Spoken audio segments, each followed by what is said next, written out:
गोपाल की ईमानदारी उसको आगे बढ़ाती रही और वो सेक्रेटरी इंडस्ट्री हो गया। उसकी शख्सियत इतनी भारी भरकम थी कि बड़े बड़े हुकूमत के वजीर भी झुककर मिलते थे, उसकी मिसाल दी जाती थी। प्राइम मिनिस्टर और सदर भी उसकी इज्जत करते थे, उसकी बात को गौर से सुनते थे। वो सरकारी ऑफिसरों में एक रोल मॉडल था। उसके किरदार और असूलों को जो नापसंद करते थे उनकी तादाद बहुत थी, मगर उसको उनकी परवाह नहीं थी। वो अपना काम करता था। उस पर हर किस्म के हमले हुए, इल्जामात लगाए गए, मगर वो अपने असूलों से जरा नहीं हटा। वक्त गुजरता रहा, बच्चे बड़े होते गए। हरदयाल बेंगलोर से बंबई चला गया। वो एक बहुत बड़े अस्पताल का इंचार्ज था। उसकी लड़कियां भी कॉलेज की सतह तक आ गई थी। दोनों भाई अलग अलग शहरों में थे, मगर उनकी मुलाकात होती रहती थी। गोपाल के बच्चे बंबई आ जाते थे और हफ्तों रहते थे। बासदेव स्वर्गवासी हो चुके थे। दोनों भाइयों और उनकी बीवियों में बड़ी मोहब्बत थी। गोपाल के लड़कों ने फर्स्ट ईयर पास किया तो उजाला ने एक बड़ी पार्टी का बंदोबस्त किया। बंबई तो वो पहले ही खबर कर चुकी थी। हरदयाल के साथ पूजा और दोनों लड़कियां आ चुकी थीं। उजाला के मैके में मामा पंडित राममूर्ति थे। उनकी लड़कियों की शादी हो चुकी थी। राममूर्ति बेंगलोर से आ गए। उनके मन की कालक दूर नहीं हुई थी। वो बोले, आज पंडित मुखराम जिंदा होते तो क्या वो खुश होते? वो एक खरे ब्राह्मण थे, शायद उनको खुशी ना होती, मगर मैं क्या करूं, वक्त वक्त की बात है। मामा, ये पुरानी बातें हैं, अब भूल जाओ। मैं गोपाल की पत्नी हूँ। गोपाल एक अच्छा पति है, उसने मुझे कोई दुख नहीं दिया, मेरी औलाद को दुख नहीं दिया। अब ये जात पात के झगड़े बेकार हैं। अरे बेटा, कुछ कहो, मगर हाथ की लकीर को मिटाया नहीं जा सकता। हमारे सीने पर तो दाग है, वो तो मरते दम तक रहेगा। अर्थी जल जाएगी तो भी शायद वो दाग ना जाए। ब्राह्मणों की परंपरा, इज्जत और नाम सब मलियामेट हो गया है। पंडित ने कहा, देखो मामा, तुमने मेरे सामने तो ये बातें कर ली हैं, मगर अब किसी और के सामने हरगिज ना करना। करोगे तो याद रखना, मैं अपने पति का साथ दूंगी। उजाला ने लहजा बदल कर कहा। पंडित बोले, अरे ले, मैं कोई पागल हूँ? तुमको अपना समझकर बात कर ली है। पंडित दिल में दोनों को गालियां देने लगा, मगर मुंह से कुछ ना बोला।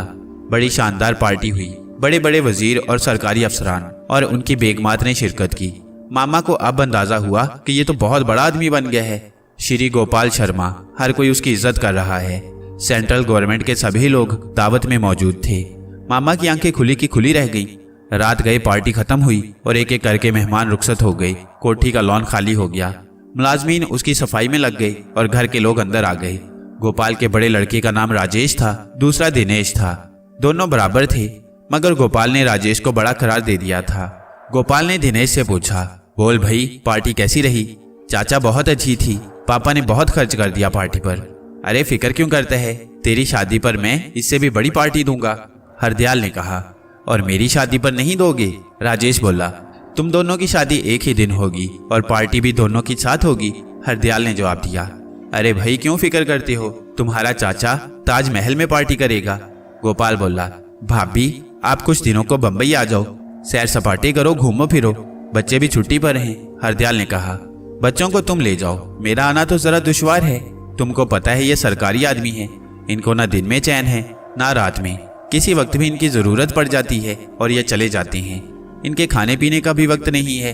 मैं इनके प्रोग्रामों को दफ्तर की सेक्रेटरी से लेकर इनके लिबास और खाने का इंतजाम करती हूँ, कहाँ पर क्या पहन कर जाना वगैरह वगैरह। मैं ना हुई तो सब काम ये करेंगे, मगर खाना नहीं खाएंगे। ये तो अब मेरे सामने भी अक्सर खाना भूल जाते हैं, उजाला ने कहा। क्यों भैया, भाभी ठीक कह रही हैं, हरदयाल बोला। अरे यार, ये जो पतिव्रता औरतें होती हैं अपने मर्दों को इतना खिलाती हैं कि गोलगप्पा बना डालती हैं। तुम कहाँ अपनी भाभी की बातों पर जा रही हो, गोपाल बोला। अच्छा आप बताइए, आपने आज पार्टी में खाना खाया है, उजाला बोली। अरे भाई, ये पार्टी लोगों को खिलाने को थी कि खुद खाने को, गोपाल बोला। इसका मतलब ये हुआ भैया कि आपने कुछ खाया ही नहीं, हरदयाल बोला। यार बात यह है कि चलते फिरते प्लेट हाथ में पकड़कर खाना खाना मेरे बस का काम नहीं है। मैं सुकून से बैठकर खाता हूँ तो कुछ खा लेता हूँ, गोपाल ने कहा। सुन लिया हरदयाल, इसलिए मैं इनको अकेला नहीं छोड़ सकती, मैं इनको बहुत दूर तक जानती हूँ, उजाला बोली। भाभी, खाने के मामले में तो तुम्हारे देवर भी चोर हैं, पूजा ने कहा। लो, मेरी भी शिकायत शुरू हो गई, हरदयाल बोला। अव्वल तो किसी पार्टी में जाते नहीं और जाते हैं तो खाने से पहले कहते हैं चलो एक केस पर काम करना है और बगैर खाए वापस आ जाते हैं, पूजा ने कहा। तो फिर मैं इसको डांट दूं, मगर मुझे खुद पहले खाने की आदत डालना होगी, गोपाल बोला। तुम्हारी लड़कियों का रुझान किस तरफ है, मेरा मतलब तालीम के मामले में, उजाला ने पूछा। दोनों बाप पर हैं, डॉक्टर बनना चाहती हैं, पूजा ने जवाब दिया।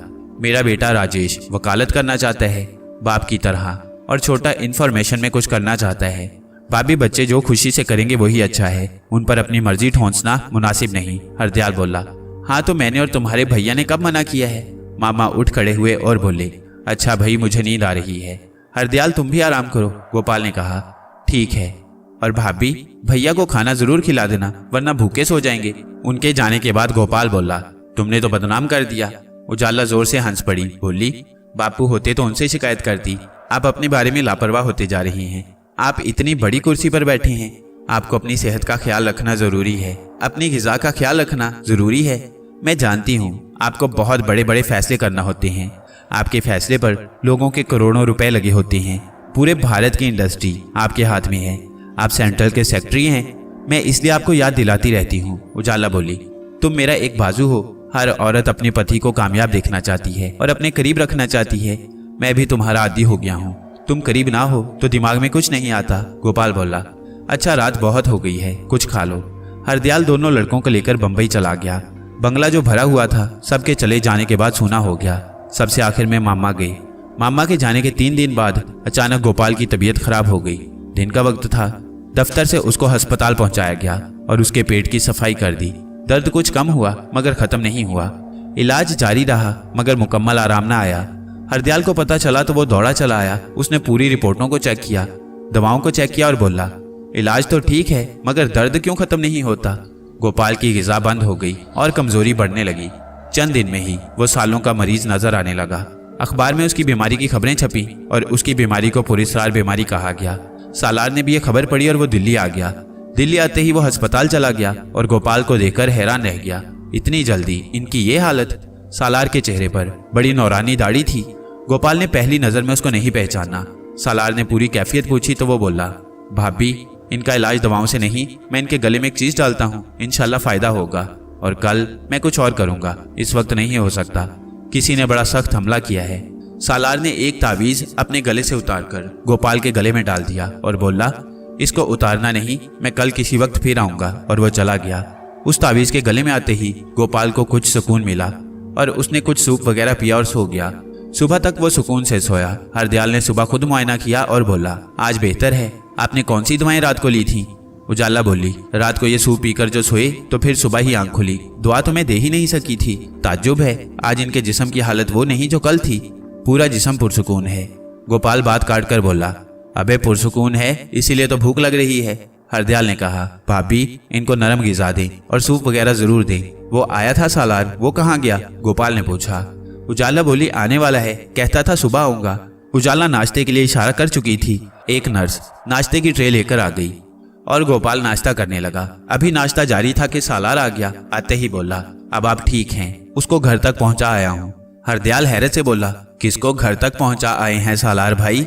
अपने साहिब की बीमारी को और किसको? सालार बोला, अरे भाई कुछ ऐसी जुबान में बात करो कि मेरी समझ में भी आए। गोपाल बोला, बात इतनी मुश्किल नहीं है सर, आप बीमार नहीं थे, आप पर हमला किया गया था। ये हमला एक सिफली के गंदे भीड़ ने किया था और आपको उसने बीमार कर दिया था। आप पर कोई दवा असर नहीं कर सकती थी क्योंकि वो गंदा भीड़ आपके पेट में मौजूद था। मैंने अखबार में पढ़ा कि आप अचानक बीमार हुए हैं और एक अखबार ने आपकी बीमारी को पुरस्कार बीमारी कहा तो मैं दौड़ा दिल्ली की तरफ। मेरे पास मुर्शद का दिया हुआ तावीज़ हर वक्त होता है। फौरी तौर पर मेरी समझ में यही आया कि अगर ये बीमारी शैतान की तरफ से है तो तावीज़ काम करेगा और मैंने वो आपके गले में डाल दिया। और मैं निज़ामुद्दीन औलिया रहमतुल्लाह अलैह के मिज़ार पर चला गया और आपकी सेहत के लिए उनसे कहा और रात भर वहीं रहा।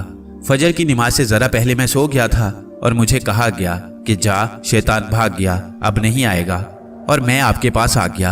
अब आप बताएं कैसे हैं? सालार ने पूरी रुदात सुना दी। हैरत अंगेज, तुम्हारा ये तावीज़ गले में आते ही मुझे लगा जैसे मेरे ऊपर पड़ा वजन उठा लिया गया। अंदर जो बेचैनी और घबराहट थी खुद ब खुद खत्म हो गई। पेट खाली खाली महसूस होने लगा और भूख भी लगी। मैंने सूप पिया और सुकून से सो गया। सालार भाई, आपने हम पर बड़ा एहसान किया है, हम तो मेडिकल के नुक्ता नज़र से इलाज करते रहे। हरदयाल बोला। सालार ने कहा, हम और आप हिंदुस्तान की सरजमीन पर रहते हैं। यहाँ पर बड़े पुरस्कार अलूम मौजूद हैं जिनके बारे में साइंसी तौजी कुछ नहीं है। सिफली एक गंदा इल्म है, इसको गंदे लोग ही करते हैं। मगर मैं हैरान हूँ कि आप पर यह हमला किसने और क्यों किया है। मैं चूंकि बुनियादी तौर पर CID वाला हूँ इसलिए इस काम को अधूरा नहीं छोड़ सकता। सालार ने कहा, वाकई ये देखना होगा कि ये काम किसका है, हरदयाल बोला। मैं तमाम आए मेहमानों की लिस्ट चेक करना चाहूंगा। इसके बाद मशकूक अफराद को अलग करूंगा और फिर हर एक के बारे में पता करूंगा कि आपकी उससे क्या दुश्मनी हो सकती है। हर एक के बारे में पता करना होगा। मैं उसको हर हालत में पकड़ूंगा। अगर ना पकड़ा गया तो वो फिर वार करेगा, सालार ने कहा। बात तो तुम्हारी दुरुस्त है, गोपाल ने कहा। आप घर जाएं, अभी तावीज को खुद से जुदा न करें। जब जरूरत नहीं होगी मैं ले लूंगा, सालार बोला। सालार भाई आप कहाँ जा रहे हैं, उजाला ने पूछा। भाभी मैं उसी शैतान की तलाश में जा रहा हूँ। घर पर आऊंगा शाम तक। बहुत मुमकिन है मेहमानों की लिस्ट पर काम ना करना पड़े और उसका पता चल जाए, सालार ने जवाब दिया। सालार के जाने के बाद गोपाल ने कहा, बहुत वफादार आदमी है। मैंने इसके साथ कुछ नहीं किया, मगर ये बेंगलोर से भागा चला आया। अगर ना आता तो पता नहीं मेरा क्या हशर होता। अल्लाह वाला आदमी नजर आता है, हरदयाल बोला। पहले ये ऐसा नहीं था, थोड़े दिनों में ही इसकी काया पलट हुई है। मगर पक्का मुसलमान है, ना रिश्वत लेता है ना गैर कानूनी काम करता है। मुजरिम इसके हाथ से नहीं निकल सकता। ऐसा मजबूत केस तैयार करता है कि बड़े से बड़ा वकील मुजरिम को बचा नहीं सकता। कुछ लोग और इस किस्म के इस डिपार्टमेंट में आ जाएं तो ये एक बेहतरीन डिपार्टमेंट बन जाए, गोपाल ने कहा। अब तो आपका ताल्लुक इस डिपार्टमेंट से रहा ही नहीं, हरदयाल बोला। हाँ, अब मैं सेंट्रल का आदमी हूँ, वो जो जिम्मेदारी देंगे वही करना होगा, गोपाल ने कहा। शाम को सालार एक आदमी के साथ घर आ गया। उस आदमी का हुलिया बड़ा खराब था, कपड़े फटे हुए थे, मुंह सूजा हुआ था। ऐसा मालूम होता था जैसे उसकी किसी ने अच्छी तरह पिटाई की है। उस आदमी को मेन गेट पर बिठाकर सालार अंदर आ गया। गोपाल ड्राइंग रूम में था, वहीं पर उजाला और हरदयाल भी थे। सालार ने आते ही कहा, आपका मुजरिम पकड़ लिया है सर। कौन सा मुजरिम, गोपाल ने कहा। अरे वही सिफली करने वाला गंदा बदमाश। कहाँ है वो, हरदयाल ने पूछा। तो सालार बोला, गेट पर बैठा है, आप लोग आइए दिखाता हूँ। सब उठ खड़े हुए और गेट पर आ गए। वो शख्स गेट पर बैठा था। गोपाल को देखा तो पैरों में गिर गया और माफी मांगने लगा कि बड़ी भूल हो गई, मुझे पता होता तो हरगिज न करता, माफ कर दो। सालार ने एक जोर का हाथ उसकी पीठ पर मारा और बोला, अबे तू ये बता तूने किसके कहने पर यह किया था। एक पंडित के कहने पर मैंने किया था जी, वो बोला। उस पंडित का हुलिया बता, उसको भी पकड़ कर ले आता हूँ, सालार बोला। वो दिल्ली के नहीं थे, वो बेंगलोर से आए थे और वापिस चले गए हैं, वो बोला। अच्छा उसका हुलिया बता। अब जो उसने हुलिया बताया तो वो हूबहू पंडित राममूर्ति जैसा था, जो कि उजाला के मामा थे। सब सुनकर हैरान रह गए। सालार बोला, सर मैं बेंगलोर में हूँ, आप फिक्र न करें। उस शख्स का वो हशर करूंगा कि आइंदा भी जिंदगी में फिर नहीं करेगा। फिर उस शख्स से बोला, खड़ा हो जा, तूने सिफली किया था और तू कुछ नहीं कर सका। मैं चपली करता हूँ, तुझे दिन में तारे नजर आ जाएंगे। उस शख्स ने खड़े होने की कोशिश की, मगर उसकी टांगें थर-थर कांप रही थी। ज्यादा देर खड़ा ना हो सका और धप से जमीन पर बैठ गया। सालार ने कहा, सर कम से कम 3 महीने के लिए तो इसको जरूर अंदर कर दो। वो फिर हाथ जोड़कर खड़ा हो गया। माफ कर दो सरकार, अब ऐसा काम नहीं करूंगा। गोपाल ने कहा, इसको थाने ले जाओ, इसका पता वगैरह नोट करवाओ और इसको जाने दो। अगर इस किस्म की कोई वारदात और कभी होगी तो यही पकड़ा जाएगा। सालार ने कहा, खड़ा हो जा, तेरे नसीब अच्छे हैं कि तुझे रहमदिल आदमी मिले हैं, वरना तेरे जैसे आदमी को तो सूली पर लटका देना चाहिए। मगर याद रखना, अब कि अगर तू पकड़ा गया तो फिर तेरा हशर बहुत बुरा करूंगा। और सालार उसको लेकर थाने चला गया। गोपाल और हरदयाल का चेहरा संजीदा था, सभी खामोश थे। अंदर आकर उजाला बोली, मामा के दिल में तुम्हारे लिए हमेशा फांस रही है। यह हमला जरूर उनके कहने पर ही हुआ है, मगर अब वो इस घर में जिंदगी भर नहीं आएंगे और ना मैं कभी उनसे मिलूंगी। उनको जरा ख्याल नहीं आया कैसा जमाना आ गया है। गोपाल बोला, मैं खुद हैरान हूँ। मैंने मामा की हमेशा इज्जत की और उनके दिल में मेरे लिए ऐसा कीना कि मेरी जान तक लेने पर तैयार हो गए। ऐसी मुझसे क्या दुश्मनी थी। हाँ भैया, हैरत की बात है, कितनी घटिया हरकत उन्होंने की है, मैं तो सोच भी नहीं सकता। हरदयाल ने कहा, यह नफरत जो सैकड़ों साल से उनके सीने में परवरिश पा रही है, उसका कारनामा है, गोपाल ने कहा। और पता नहीं इस नफरत को खत्म होने में कितना वक्त और लगेगा, गोपाल बोला। उजाला ने कहा, मेरे ख्याल में ये नफरत जाने वाली नहीं है। उनके मुकाबले में एक किरदार ये सालार का भी है। इस शख्स ने हमेशा मेरी भलाई की है। पंडित मुखराम के केस से लेकर आज तक ये मेरी मदद करता आया है, हालांकि मैंने इसके लिए कुछ नहीं किया।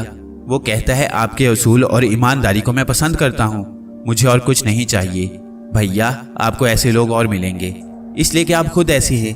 आपके पास गैप भी इमदाद आती रहेगी, आपका कोई कुछ नहीं बिगाड़ सकता, हरदयाल बोला। नेकी की ताकत बहुत होती है, नेकी नजर नहीं आती मगर महसूस तो होती है। नेक काम करने के बाद इंसान को जो कल्बी सुकून मिलता है उसका बदल कुछ नहीं होता, गोपाल बोला। गोपाल और हरदयाल अपनी ईमानदारी और फर्जशनासी की वजह से मशहूर थे। उनकी औलादें भी उनके नक्शे कदम पर गामजन थी। उनके सामने जो लोग थे वो मिसाली थे। गोपाल और हरदयाल हिंदुस्तान के बिगड़े मुआशरे के लिए नमूना थे। उनको बुरा कहने वाले वो लोग थे जो खुद बुरे थे। सालार एक ऐसा किरदार था जो गोपाल के लिए भी एक रोल मॉडल का दर्जा रखता था। वो एक निहायत ही बिगड़े डिपार्टमेंट का आदमी था और अक़लियत के फिरके से ताल्लुक़ रखता था, मगर उसकी फर्ज शनासी और ईमानदारी इस महकमे की इज्जत बनाए हुए थी। उसके भी बहुत दुश्मन थे। दोस्ती की आड़ में उस पर बहुत वार हुए, मगर सालार का कुछ नहीं हुआ। वो सीना तान कर चलता था। उसका एतमाद और भरोसा अल्लाह की ज़ात पर था। वो इसका इजहार बरमिला करता था। दिल्ली में गोपाल उसका कदरदान था।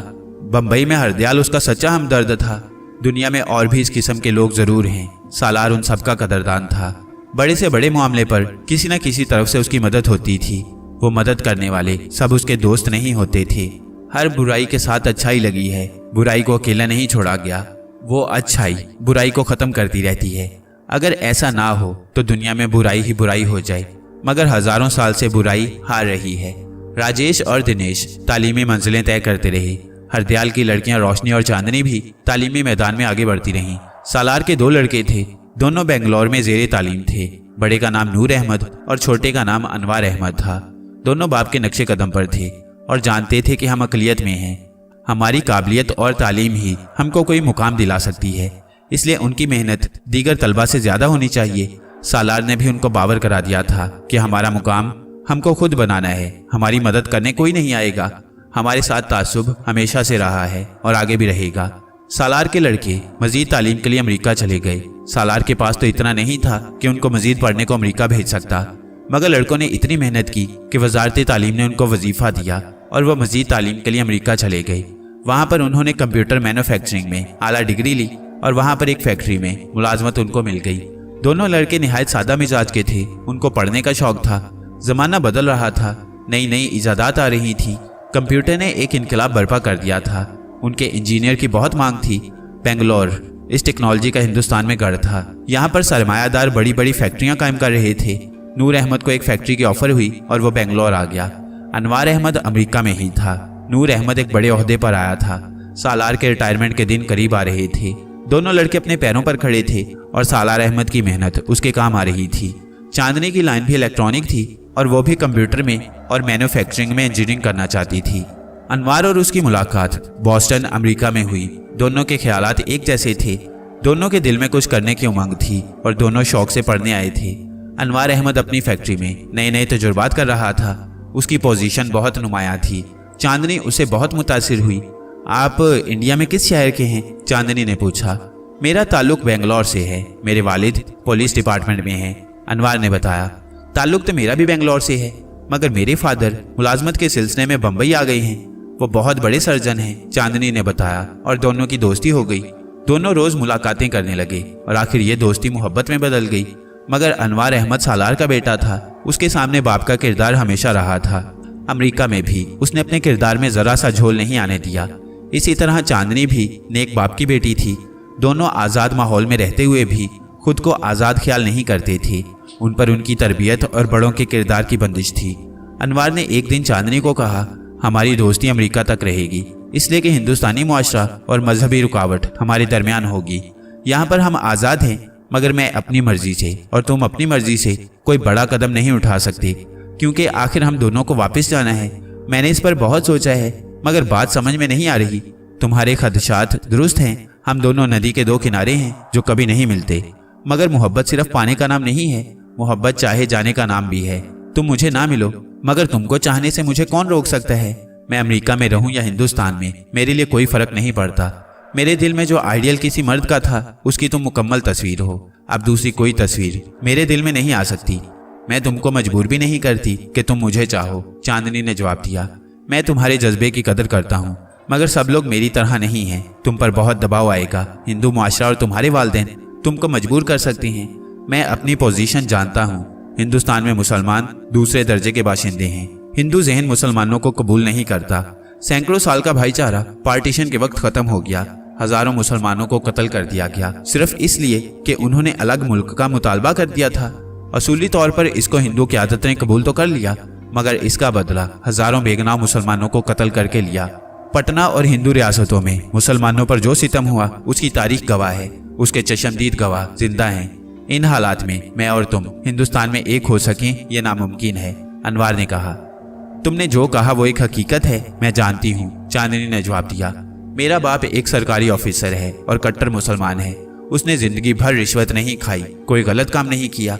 उसके किरदार की लोग कस्में खाते हैं। मैं नहीं चाहता कि मेरी वजह से उनके उजले कपड़ों पर जरा सा भी दाग लगे।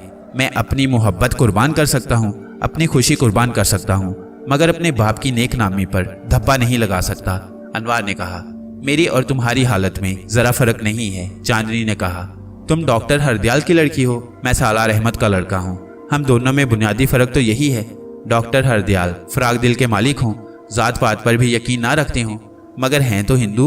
वो क्या चाहेंगे कि तुम एक मुसलमान का घर आबाद करो, अनवार ने कहा। तो फिर एक ही रास्ता हमारे पास रह जाता है कि हम इंडिया ना जाएं और अमेरिका में ही अपना घर बना लें। ये है तो बहुत मुश्किल काम, मगर इसके सिवा मुझे तो रास्ता नजर नहीं आता, चांदनी बोली। मगर ये कितनी बड़ी खुदगर्जी होगी। हमारी ज़रूरत हमारे मुल्क को है। जो टेक्नोलॉजी हमने इतनी मेहनत के बाद हासिल की है उसका फ़ायदा हमारा मुल्क ना उठाए। हम सिर्फ ज़ाती फ़ायदे की खातिर अपने प्यारों से मुंह मोड़ लें। कितनी आंखें हमारी तरफ लगी हैं, कितने लोग हमारी राह तक रहे हैं। हमारे मुतालिक उनके कितने प्रोग्राम होंगे, कितने अरमान होंगे। तुमने इस पर गौर नहीं किया, अनवार बोला। देखो अनवार, मेरा बाप शूदर है, उसका बाप भी शूदर था और पहले भी ऐसा ही था। हजारों साल से मेरे पुरखों ने बड़ी जात के हिंदू के जुल्म सितम बर्दाश्त किए हैं। फिर मुल्क आज़ाद हुआ तो मेरे दादा को सांस लेने की मोहलत मिली। उन्होंने अपने बच्चों को पढ़ाया और मुआशरे में एक मुकाम हासिल किया। और फिर मेरे ताया ने ब्राह्मण लड़की से शादी करके दादा को खुश किया और मेरे बाप ने ठाकुरों की लड़की से शादी कर ली। तुम समझ सकते हो, ऐसा करने से उन्होंने बड़ी जात के लोगों को जलील किया। उन्होंने एक तरह से ये इंतकाम बड़ी जात वालों से लिया। वक्त इतना आगे चला गया है कि अब मुझे कोई मैली नज़र से नहीं देख सकता। मैं सर्जन हरदयाल की बेटी हूँ। जात बरादरी पीछे रह गई है, चांदनी बोली। शायद ऐसा नहीं है। ब्राह्मण और ठाकुर के मन में आज तक खटक है। तुम्हारे सामने मुंह पर वो कुछ नहीं कहता, मगर आपस में अब भी तुम्हारे खिलाफ बातें करते हैं। मेरे वालिद के एक ऑफिसर थे, उन पर किसी सिफली करने वाले ने हमला कर दिया था, मगर मेरे वालिद ने उसकी काट कर दी और उस सिफली करने वाले को पकड़ा और उसने बताया कि उस पर उसकी बीवी के मामू ने हमला कर दिया, जो कि दिल्ली में उनसे सिर्फ इसलिए नफरत करता था कि वो शूदर थे। अब बताओ, अनवार बोला। तुम कमिश्नर गोपाल की बात कर रहे हो, चांदनी ने पूछा। तुम उनको किस तरह जानती हो, अनवार ने पूछा। वो मेरे ताया हैं, उनके छोटे भाई हरदयाल की मैं लड़की हूँ, चांदनी बोली। और मैं कमिश्नर गोपाल के खास असिस्टेंट सालार अहमद का लड़का हूँ, अनवार बोला। मैंने अंकल सालार का नाम सुना है, ताया उनकी बहुत तारीफ करती हैं, चांदनी बोली। वाह, ये भी खूब रही। इतने दिनों से हम साथ हैं और आज पता चला कि हम पहले से ही करीब हैं, मगर इससे हमारी जिम्मेदारी और बढ़ गई है। मुझे अब अंकल हरदयाल और गोपाल की इज्जत की तरफ भी देखना है। तुमको भी यही करना पड़ेगा, अनवार बोला। सबकी तरफ देखना जरूरी तो है, मगर हमारी तरफ कौन देखेगा, चांदनी बोली। हमारी तरफ हमारे जज्बे हैं, हमारी पाक मोहब्बत है, और अगर खुदा को मंजूर हुआ तो सब ठीक हो जाएगा। मगर मैं तुम्हारे और अपने बुजुर्गों को किसी इम्तिहान में डालना नहीं चाहूंगा, अनवार बोला। गाड़ी बहुत बुरी तरह फंस गई है।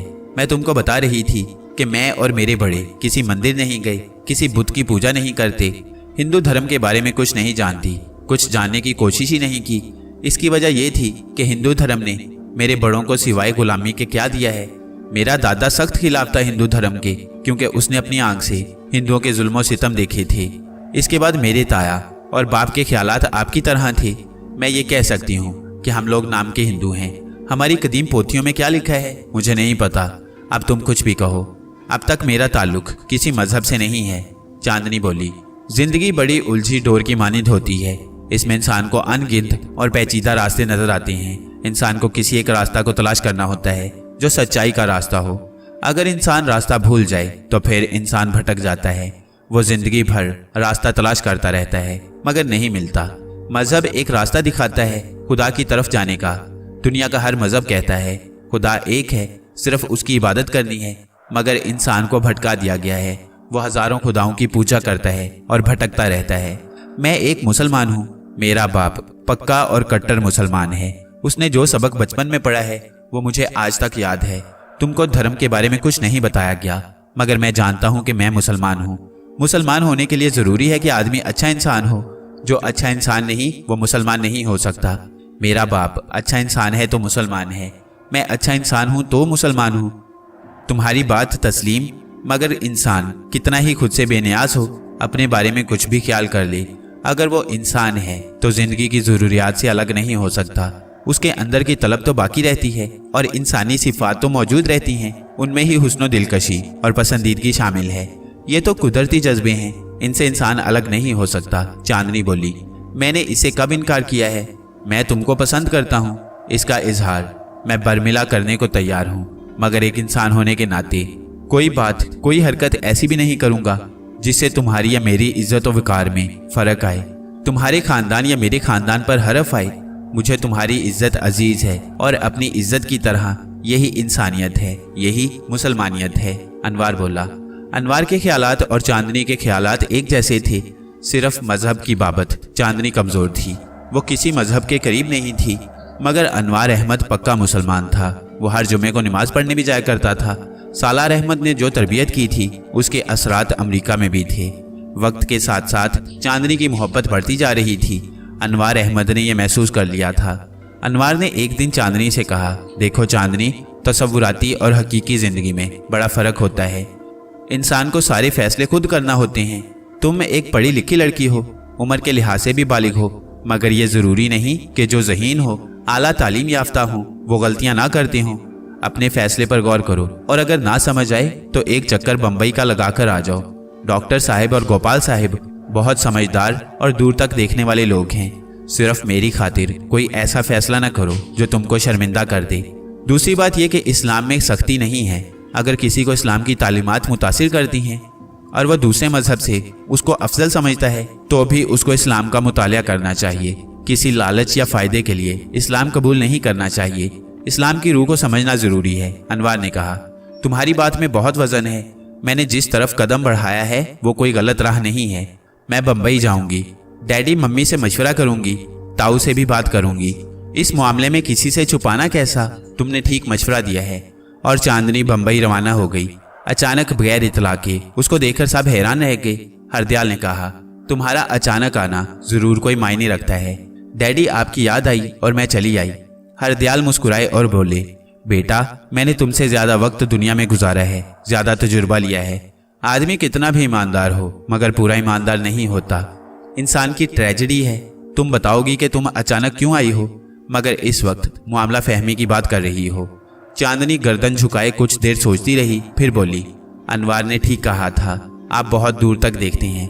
अनवार के नाम पर हरदयाल की आंखों में तजस्सुस के साए लहराए। वो बोला, ये कौन है? ये मुझसे सीनियर है, हम दोनों की लाइन एक ही है। उसने कंप्यूटर की सनत में बड़े कामयाब तजुर्बे किए हैं और मैंने उससे बहुत कुछ सीखा भी है। ये बेंगलोर का रहने वाला है और ताऊ के खास आदमी सालार अहमद का लड़का है। आप तो जानते हैं, मुझे पता नहीं था। अचानक एक दिन बातों बातों में मुझे पता चला था। बहुत मजबूत किरदार का लड़का है, चांदनी ने बताया। उसका बाप भी ऐसा ही है। तुम उससे मुतासिर हो शायद? हरदयाल ने पूछा।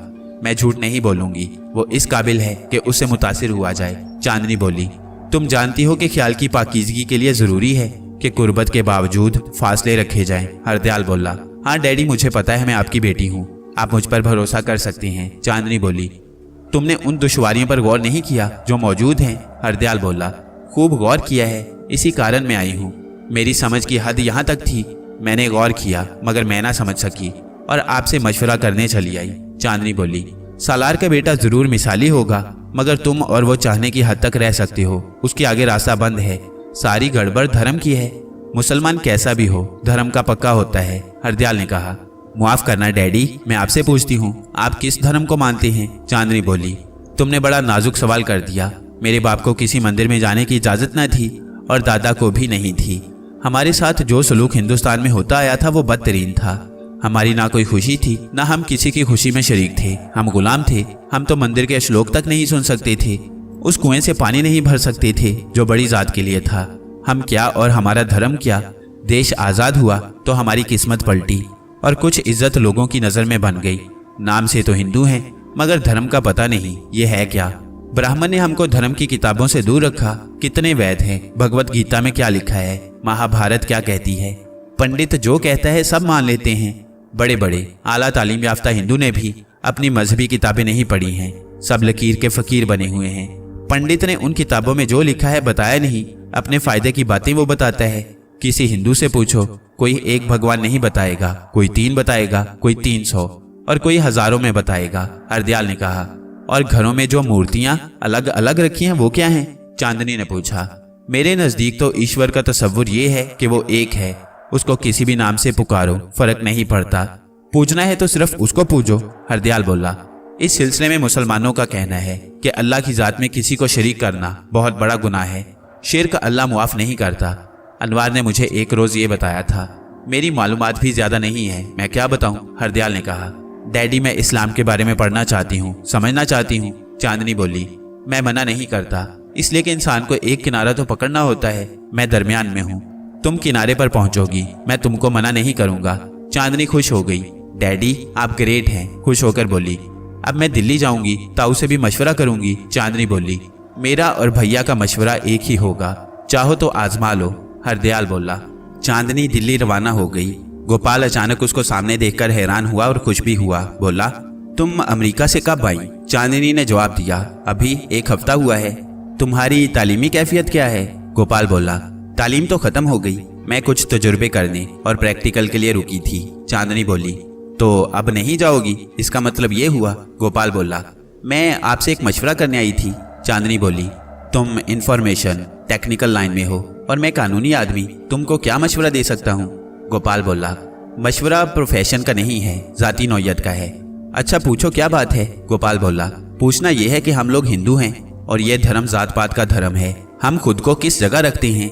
कोई मुकाम हमारे लिए इस धर्म में? गोपाल ने सवाल सुना और गर्दन झुकाकर बैठा रहा। कुछ देर के बाद वो बोला, ये सवाल तुमने किया है, किसी और को यह सवाल करने की हिम्मत कभी नहीं हुई, इसलिए कि मेरी मेज पर 2 तिरंगे लहराती हैं, मगर तुमको जवाब देना भी जरूरी है। तो सुनो बेटा, मजहब कोई हो, इंसानों से मोहब्बत का दरस देता है, मगर हमारे बुजुर्गों के साथ मोहब्बत का सलूक कभी नहीं हुआ। हमारे सीनों में बड़ी जात के हिंदू के खिलाफ हमेशा नफरत रही, मगर हमारे बुजुर्ग कुछ ना कर सके, इसलिए कि धर्म के ठेकेदारों ने हमारे हाथ पैर इस तरह बांध दिए थे कि हम सिर्फ गुलामी कर सकते थे, और यही सैकड़ों साल से हो रहा है। मगर देश आज़ाद हुआ, कुछ हमारे हमदर्दों ने हमारे लिए रास्ता बनाया और उस पर चलकर हम यहाँ तक पहुँचे हैं। मगर कवानीन की मौजूदगी में बड़ी जात के लोग हमसे नफरत करते हैं, मुंह पर प्रणाम करते हैं और बाद में गालियाँ देते हैं। इंसान का जहन अभी नहीं बदला, उसके बदलने में ना जाने कितना वक्त और लगेगा। गोपाल ने कहा, आपके एक दोस्त और असिस्टेंट सालार अंकल हुआ करते थे, वो कहाँ हैं? चांदनी बोली, वो दिल्ली में है, मेरे पास दिन में या रात को जरूर आता है। तुमको उनसे एक काम है? बहुत जरूरी काम है, मगर उनको ही बताऊंगी। आप भी मौजूद होंगे? चांदनी बोली। रात को सालार आ गया, सब ड्राइंग रूम में मौजूद थे। राजेश भी मौजूद था, गोपाल की बीवी उजाला भी मौजूद थी। सालार एक घर के फर्द जैसा था। तुम हरदयाल की लड़की चांदनी हो? सालार ने पहचान कर कहा। हाँ अंकल, मैं वही हूँ, अमेरिका से 1 हफ्ता पहले ही आई हूँ। आपका बेटा अनवार भी तो वहीं पर है, चांदनी बोली। सालार ने पूछा, उसको जानती हो? हम दोनों ने साथ पढ़ा है, वो मुझसे सीनियर हैं, मैंने उनसे बहुत कुछ सीखा है, चांदनी बोली। अब तो नहीं जाओगी? सालार बोले। चांदनी ने जवाब दिया, कुछ कह नहीं सकती। राजेश बोला, अरे अब कौन जाने देगा? चांदनी ने मुस्कुराकर राजेश की बात सुनी और बात आगे बढ़ा ली। अंकल, आप मजहब के बारे में कुछ बताएं। सालार बोला, तुम किस मजहब के बारे में जानना चाहती हो? पहले तो हिंदू मजहब के बारे में बताएं, ये क्या है? तुम ये सवाल एक मुसलमान से कर रही हो। मैं तुम सबको अजीज रखता हूँ, किसी की भी दिल शिकनी हो मैं नहीं चाहूंगा, इसलिए ये सवाल वापस ले लो, कुछ और पूछ लो। अंकल, ये जरूरी है, मैं जहनी तौर पर खलफिशार में मुब्तला हूँ, गोपाल ने कहा। सालार, तुम जो कुछ कहना चाहते हो कहो, यहाँ पर कोई पूरा हिंदू नहीं है। सर, बात यह है कि जुबान पर एक बात आती है तो उसको पूरा करना पड़ता है। बहुत नाजुक सवाल है, इसका जवाब तल्ख भी हो सकता है, सालार ने कहा। हर दवा मीठी नहीं होती, दवा की तल्खी को बर्दाश्त करना पड़ता है, गोपाल बोला। सालार ने कहना शुरू किया, हर दौर में और हर कौम में रिफॉर्मर आते रहे हैं, किसी ने कुछ नाम दिया, किसी ने कुछ, मगर आप उनके पैगाम पर गौर करें, सबका पैगाम खुदाए ला शरीक के बारे में वो बताते रहे। हजरत आदम अलैहिस्सलाम से चलें और आज के दौर में आ जाएं। किसी ने बुतों की पूजा का नहीं कहा। बुद्धा, गौतम बुद्ध ने भी अपने आखिरी पैगाम में यही कहा कि तुम लोग मेरे बुत बनाकर ना पूजना। हिंदू धर्म की हर किताब को पढ़ लें, किसी में बुत परस्ती का नहीं कहा गया है। फिर ये बुतों की पूजा कहाँ से शुरू हो गई? इसकी कोई तारीख किसी के पास है? किसने ये शुरुआत की? किसने पहला बुत किसका बनाया? पहला सवाल होता है ईश्वर कौन है? देवी देवताओं की हैसियत क्या है? ये खुद से ताकतवर हैं या इनको किसी ने ताकत दी है? जिसने इनको ताकत दी है वो कौन है? फिर और सवाल पैदा होता है कि जो ताकत देता है उसको पसे पुश्त डालकर इनको क्यों पूजा जा रहा है? आगे बड़ा अहम सवाल है, इंसानों की 4 तबकों में तकसीम की है और किसके हुक्म पर हुई है? अगर ईश्वर के कहने से की गई है तो क्या अछूत उसकी मखलूक नहीं है? और अगर किसी खास तबके के इंसान ने की है तो फिर ये इंसान इतना बाइख्तियार है कि इतना बड़ा काम कर सके? और क्या वो इतना बाकिरदार है कि वो ये तकसीम करे? दुनिया बनाने वाला इंसान पर ऐसा जुल्म हरगिज नहीं करेगा।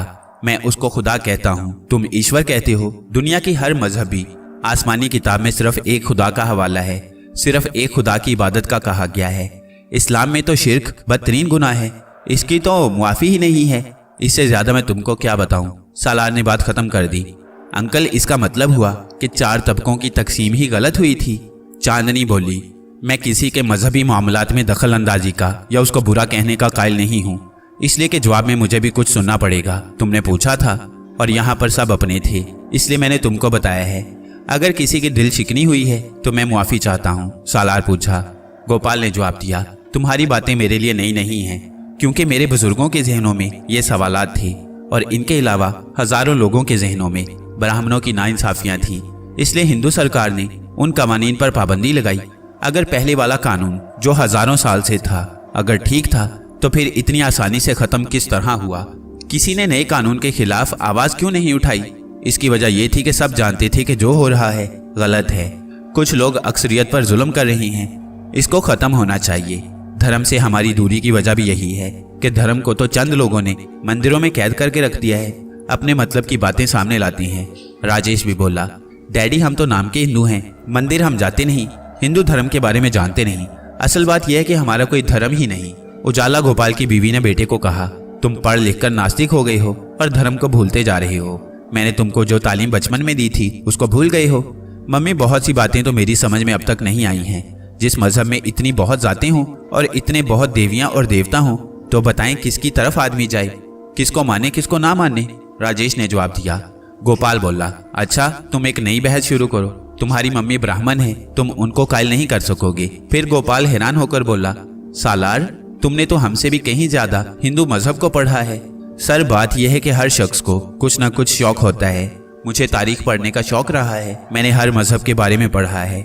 जब भी वक्त मिला जो कुतुब मेरे हाथ आई मैं पढ़ता रहा। सालार बोला, वाकई अंकल आपकी मालूमात हैरत अंगेज है। चांदनी बोली, बात अधूरी रह गई है, पूरी सुन लें। सालार ने दोबारा कहना शुरू किया, धर्म के वेदों का जिक्र आएगा तो हिंदू धर्म में 4 वेद हैं। ये सब मुख्तलिफ मंत्रों का मजमुआ है। हिंदुओं की मुस्तनिद तरीन लुगत की किताब जिसका नाम नरकित है, उसमें लिखा है कि जिस मकसद को जिस देवता के जरिए ऋषि ने पूरा होता हुआ जानकर तारीफ की है वही देवता का मंत्र है। इस तरह गुनागु मुकासिद से ऋषियों ने मंत्र लिख डाले हैं। जैसे पहली किताब का नाम ऋग्वेद है, उसके 10,000 मंत्र हैं और 10 मंडियों में तकसीम है। सारा वेद नज़म में है, उसमें खुदाओं की तारीफ और बुजुर्गों के गीत हैं। देवी देवताओं को मुखातिब करके उनसे दुआएं की गई हैं। ऋग्वेद को सब वेदों से पुराना वेद ख्याल किया जाता है। अगर वेदों की कहानी शुरू हो गई तो बात बहुत लंबी हो जाएगी, सालार ने कहा। गोपाल ने कहा, मैंने 4 वेदों के बारे में थोड़ा बहुत पढ़ा है। तुम्हारी भाभी को सबके नाम पता है। दूसरा वेद बजरवेद, सामवेद, थर्ववेद, ये हैं 4 वेद। उजाला बोली, भाभी आपकी मालूमात ज्यादा हैं। सालार बोला, गोपाल के घर आकर मैं भी पूजा पाठ से दूर हो गई हूँ। उजाला बोली, अंकल मुझे इन वेदों या किसी और किताब में कोई दिलचस्पी नहीं है। मुझे इस्लाम एक सीधा और सच्चा मजहब लगा है। इसमें जात पात, छूत छात, छोटे बड़े के भेदभाव नहीं है। आप कुछ बताएं। कितने हैरत की बात है, एक हिंदू घराने में बैठा हूँ और तुम मेरे मजहब के बारे में पूछ रही हो। मैं इससे इस घराने की फराख दिली और वुसअत नजरी का अंदाजा कर सकता हूँ। सालार बोला, मेरे लड़कों के ख्यालात मुझसे अलग नहीं। राजेश तो इस्लामी किताबें पढ़ता रहा है। या अल्लाह मुझे मेरे इरादों में कामयाबी दे। गोपाल ने कहा। चांदनी बोली, इंशाअल्लाह आप जरूर कामयाब होंगे क्योंकि आपके इरादे नेक हैं। वक्त कितनी तेजी से गुजर गया अंदाजा ना हो सका।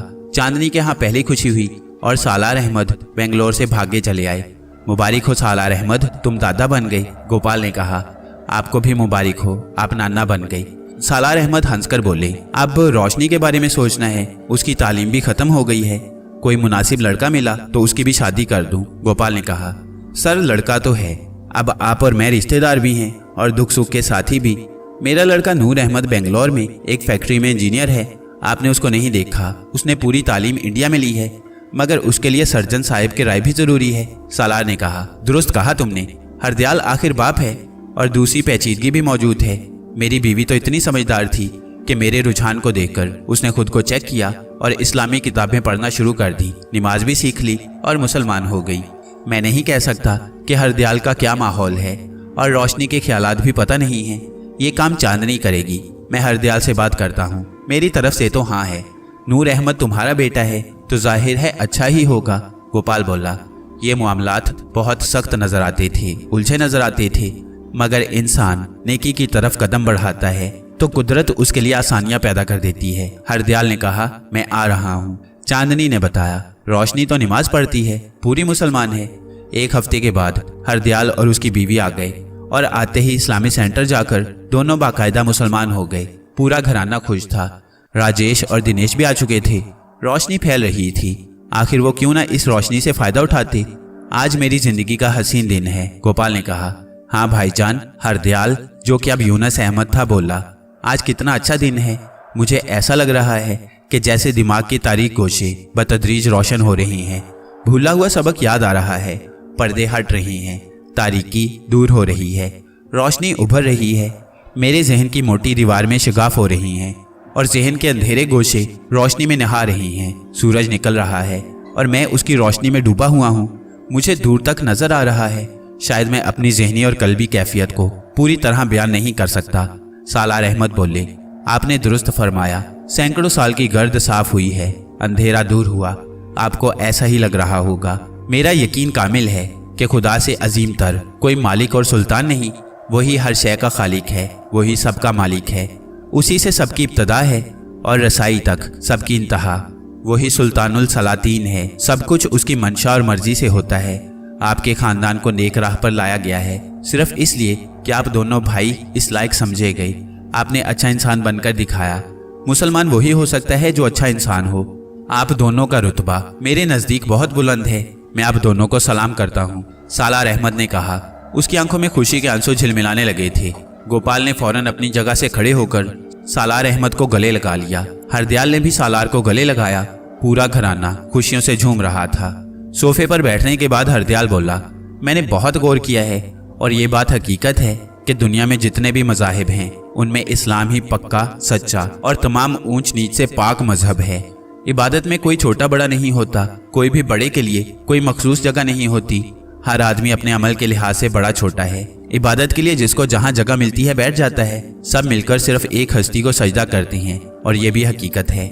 इस्लाम से ज़्यादा मुनज़्ज़म और मुस्तहकम कोई और मजहब नहीं। इस मजहब के सारे असूल अपनी जगह अटल हैं, इसमें ज़रा सा भी शक नहीं। मैंने ये भी तज्जिया किया है कि इसमें किसी फ़र्द की शख्सियत अमीरी के लिहाज से बड़ी नहीं। कोई भी दौलत और शोहरत के बलबूते पर अपनी बड़ाई नहीं कर सकता। दुनिया का ये वाहिद मजहब है जिसमें सिर्फ और सिर्फ फेल के लिहाज से बड़ाई होती है। मसाजिद में किसी अमीर और दौलतमंद आदमी के लिए कोई ख़ास जगह मुतय्यन नहीं होती। वक्त के हिसाब से जो पहले आता है वो आगे बैठ जाता है और फिर इसके बाद जैसे जैसे लोग आते जाते हैं और जहाँ भी जगह मिलती है वहीं बैठकर इबादत करते हैं। मगर और मज़ाहिब में ये बात नहीं। बड़ों के लिए ख़ास जगह होती है, जैसे मंदिर में बड़ों को ख़ास तौर पर सबसे आगे जगह दी जाती है। मैंने ये भी पढ़ा है कि खुदा ज़ाहिर को नहीं देखता बल्कि कल्ब को देखता है। ज़ाहरी रख रखाव खुदा को बिल्कुल भी पसंद नहीं। इस्लाम में ख़ास तौर से ताकीद की गई है कि ज़रूरतमंदों के काम आओ। पड़ोसी पर पड़ोसी का हक है और ये भी कहा गया है कि अगर किसी अमीर आदमी का पड़ोसी परेशानी और दुख में है तो उस पड़ोसी पर फ़र्ज बनता है कि वो अपने पड़ोसी के काम आए।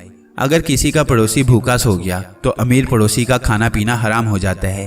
और फिर सबसे अच्छी बात यह है कि अगर किसी की मदद करो तो शोर शराबा और दिखावा करके ना करो, बल्कि इस तरह करो कि एक हाथ से करो तो दूसरे हाथ को पता ना चले। मरने के बाद हर आदमी अपने फेल के हिसाब से इनाम का हकदार होगा, यानी जिसका जैसा फेल होगा उसी के हिसाब से उसे अजर मिलेगा। और सबसे अच्छी बात यह है कि इंसान के लिए तौबा का दरवाज़ा हर वक्त खुला रहता है। अगर कोई अच्छे मन से तौबा कर लेता है, अपनी कोताहियों को छोड़ देता है, गलत कामों से किनारा कश हो जाता है और एहकाम खुदा पर चलने लगता है तो उसकी तौबा कबूल हो जाती है, और फिर ऐसा शख्स यानी तौबा करने वाला शख्स खुदा की नज़र में नेक बन जाता है। मैंने ये भी पढ़ा है कि उस शख्स की तौबा जल्दी कबूल होती है जो ताकतवर व तवाना हो, अपने कौल व फेल पर अबूर रखता हो, अपने अमल को आगे बढ़ा सकता हो। इस सूरत में खुदा उसे मौका देता है कि चल, तौबा के बाद अब तू क्या करता है। और फिर जब ऐसा शख्स खुदा के बनाए हुए रास्ते पर चलने लगता है तो खुदा उसे बहुत ज़्यादा खुश होता है।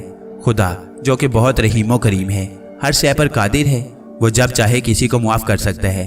अब आप लोग बताएं कि क्या इससे अच्छा कोई और मजहब हो सकता है? हरदयाल ने कहा।